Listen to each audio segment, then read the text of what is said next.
Darvin, even acknowledging a lot of the guys that you got out and how that can make things difficult, were you satisfied with the energy or effort level? I mean, we came in, no one comes in, wanting to be flat or a step slow or whatnot. Our guys came in to compete. They had it going a little bit early. Couple miscues, wasn't really good on the ball defensively. Our off-ball defense, needed to be better. But at the end of the day, it's tough. We're juggling different circumstances, guys being in and out of the lineup. But at the end of the day, no one's going to feel sorry for you, especially when you're a Los Angeles Laker. So our biggest thing now, being 0-3 on this road trip, is to go into Phoenix on Friday and just be the hardest working, most competitive, most together team on the floor for 48 minutes. What have you been seeing from the offense, I don't want to say in general, but a lot of first quarters especially, just the inefficiency, and it seems like guys struggling to get in and out of? I mean, it feels like we're second guessing sometimes, like shots are there on catch, and maybe we hold it, and now that shot is taken away just by not having to being able to make a quick decision. I think we need to play downhill more, obviously screening more. We watched the edit this morning on our pace, playing a little faster, setting good screens, playing with the pass, and, being disciplined with our spacing. But, 8 games in, and obviously, again, juggling different lineups, different people, seems like we have one person that's coming off an injury and then someone else going in on the inactive list. So we just got to juggle all that. Like, I'm not discouraged or anything because we haven't been whole all year.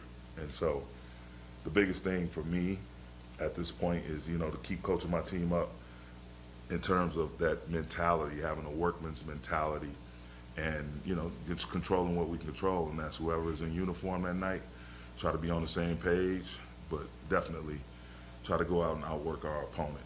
And that's the tone we're trying to set, at this point and going forward to finish out this trip. Was there anything in particular the Rockets were doing to jam you guys up in transition? I mean, they're a young athletic team. And like I said, adding Fred, adding Jeff, those guys, Şengün is a hell of a player. Jalen Green, hell of a young player. These guys, Jabari Smith, Jayshawn Tate, man, is just a young bull. Like he just a Swiss Army knife and just like a bowling ball. He's tough, plays a tough brand of defense, as well as Dylan Brooks. So, and those guys have been, the veterans they've added, they've been champions on deep playoff runs and what have you. But I just think their collective discipline that Ime is instilling, he's doing a hell of a job thus far. And, the veteran leadership you're seeing, they're talking these guys through on how to be smart. And, again, they make up a lot of ground. They're a young, fast, athletic ball club. Darvin, a shared sentiment in your locker room in Miami was, we didn't win this one, but we gave ourselves a chance. We kind of found how hard we had to play in order to give ourselves a chance. Where do you think that recognition went from Monday night to here in Houston on Wednesday? I mean, it's again, you check the, it's a reality of the business. Injuries. We find out game time AD's not playing, and so that shifts your lineup. It takes guys out of their normal role where they know they'd be coming into the game, and so it's an adjustment. The biggest thing for me is, I'm proud of my guys. We're trying to fight through this rough patch, and if it's going to happen in the season, I'd rather it happen now. And so we'll figure it out. But I don't think that mentality has changed. The biggest thing is we just have to, try to compete harder. If things are not going our way, good, bad, and indifferent, we just got to continue to take our focus up and get stronger as the game gets longer with our competitiveness, our togetherness, and our force on both sides of the ball. What word did they give you on AD? Did they give you any sense for what went wrong? Nah, he'll look at our people, and tomorrow, we'll have an update, I'm sure. And then, understanding that you guys have been shorthanded and you're missing Jared Vanderbilt, who potentially could have been a starter for you guys or whatever. But this, I think, now is six times in 8 games where you guys have been down at least 10 in the first quarter. What have those holes? What have you seen trying to dig out of those holes? Have you seen that for a team that's already shorthanded, kind of wear you guys out and wear you guys down a little? Say that last part again. Do you feel like that's worn you guys down? I mean, you're kind of like, I know last year there was a constant sort of uphill sort of feeling to things. I think, you know, it's the game is always, in my opinion, won by doing the little things, the details. You know, sprinting back in transition defense. That's why we've been harping on that all year, and we'll continue to harp on that. You know, being active, helping your teammates out, being great on the ball, and then getting hits and trying to come up with long, difficult rebounds and 50-50 balls, and just that. You know, I thought in that first quarter tonight in particular, and it's been this way, that, you know, the second chance points that we give teams and the second and third opportunities, that's been a little bit of Achilles heel for us. That definitely has to get corrected. And again, there's people that's been out of the lineup that could help in that department. And so we'll continue teaching, coaching.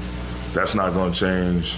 Again, our first order of business is to try to get healthy and try and continue the process of trying to get whole, get our roster balance back, and continue to coach these guys to go out and try to, you know, just work as hard as you can. When you work and you compete every possession at a high level and you throw your all into it, you can live with the results. And we just got to keep pushing through and again, trying to be the most competitive together team on the floor. I guess, are you seeing that though? Or like what you're saying? I'm seeing it in stretches. And, you know, we'll have a quarter where we lock down defensively, and we have a quarter where ball is bouncing all over the place. Teams are throwing in threes. Guys who the numbers say can't shoot end up making 2 or 3 threes. And so, you know, we're going to get everybody's best game. You know, we're the Lakers. Like, that's just the way it is. You know, LeBron James is on our team. Anthony Davis, we have high-profile guys. And so teams want to do well against us. And so we just have to meet force with force. And again, it's disappointing. You know, anytime you lose, if you're a true competitor, you don't want to lose. But you understand that it's a part of the reality of the business. And what are you taking from these losses? The silver lining for me tonight was Rui. Rui being able to get back out there, get into a little bit of a rhythm. That's why I left him out there, to get a little bit of conditioning in, just let him feel it, see the ball go in, you know, bang a little bit. And, you know, that was a win for us tonight. Rui being able to get out there and get back into somewhat of a rhythm after being gone for a little bit. But, you know, again, we're going to keep pushing that line of trying to be competitive from the jump and doing the little things. We got enough scoring in our locker room, got enough size, versatility within the lineups, within the roster to throw out different lineups. We just got to focus on the little things, you know, the energy, the effort, and just the blue-collar stuff. With how shorthanded you guys were, especially with AD and Jackson out, how much could you feel Houston, I guess, try to exploit that lack of interior size from the jump? I mean, they play downhill a lot, hard cuts, drives. Şengün is a handful for anybody. And they play the way they've been playing this year. You know, a lot of ball movement, a lot of cutting, off-ball screening. And so they're going to be a handful to deal with this year. If they keep up at this rate, they'll be a handful for not just us, but the other 28 teams beside us. Thanks, Coach. Thank you.